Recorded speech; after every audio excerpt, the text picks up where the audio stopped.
वो तमाम लोग जो यूक्रेन के साथ सहानुभूति दिखा रहे हैं, उन्हें हम याद दिलाना चाहूंगी कि यूक्रेन ने न तो परमाणु परीक्षण के मुद्दे पर भारत का साथ दिया है और न ही आतंकवाद के मुद्दे पर कभी भारत के साथ खड़ा हुआ है। लेकिन आज वही यूक्रेन चाहता है कि भारत इस संघर्ष में उसकी मदद करे।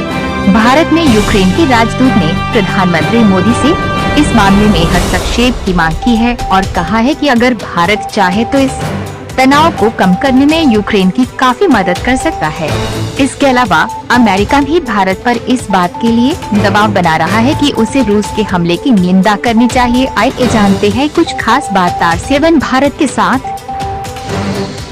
बिल्कुल देखिए, और लगातार हम ये रिपोर्ट्स दिखा रहे हैं हिमानी, आप भी जब खबरें पढ़ती है तो यही बताया जाता है कि पुतिन जो है जो चाह रहे हैं वो कर रहे हैं, उनकी जो चाहत है वो वही कर रहे हैं। कितने ही देश आ जाएं, कितनी ही बातें कह लें, लेकिन उन्हें जो करना है अभी तक उन्होंने वही किया है।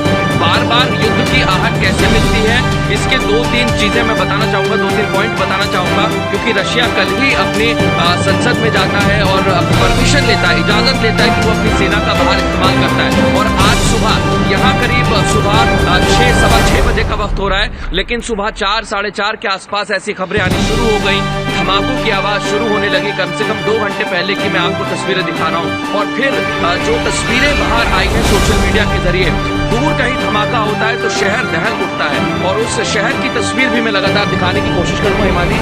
मैं यहाँ से थोड़ा सा आगे जाऊंगा, आप मेरे साथ बने रहिए। लेकिन आमतौर पर देखा जाए तो यहाँ लोग सड़कों पर निकल रहे हैं, क्योंकि यूक्रेन के जो लोग हैं वो जानते हैं कि उन्होंने हमेशा इस तरीके के हालात देखे हैं, चाहे 2014 की बात हो या अमेरिका और पश्चिमी देश चाहते हैं कि भारत इस मामले में उनका साथ दे।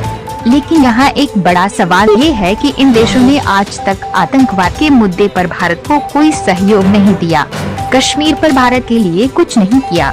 जब गलवान में चीन ने सोची समझी साजिश के तहत हमला किया, तभी ये देश भारत की मदद के लिए नहीं आए। तो आज भारत इन देशों का साथ क्यों दे? आज हमारे देश के लोगों को यूक्रेन के लोगों से ये सीखना चाहिए कि देश की रक्षा करने की जिम्मेदारी सिर्फ सेना की नहीं होती। कोई भी देश केवल सेना से नहीं बनता, वो सेना, सरकार और नागरिकों की संगठित शक्ति से बनता है।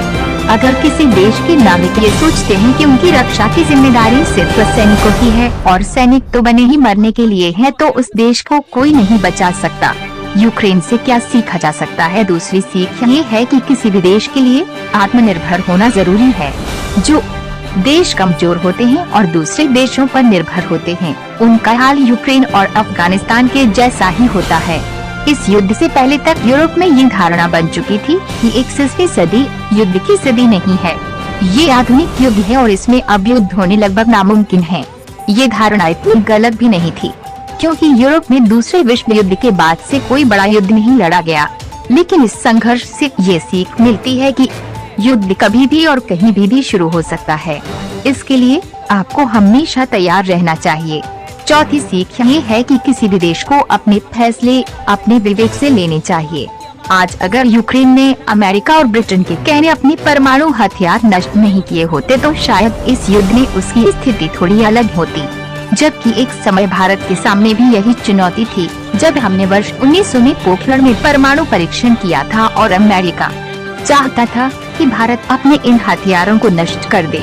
लेकिन भारत ने ऐसा नहीं किया और यही वजह है कि आज भारत की गिनती दुनिया के मजबूत देशों में होती